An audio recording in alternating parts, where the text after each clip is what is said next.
কুম্ভ মেলা তো শেষ হয়ে গেছে, কিন্তু শেষ হয়নি কুম্ভ মেলার গল্পগুলো। তো দিনটা ছিল 5ই ফেব্রুয়ারি।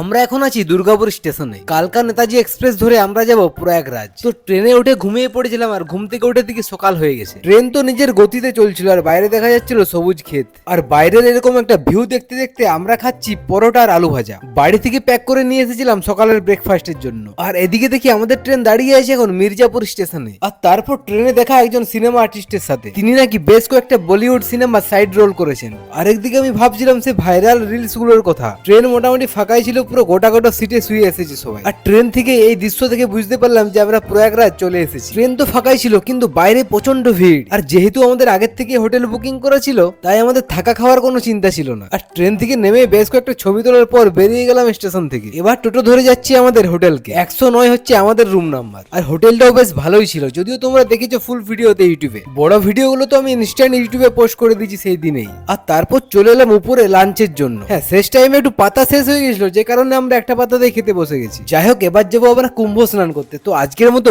বাই, দেখা হচ্ছে পরের একটা ভিডিওতে।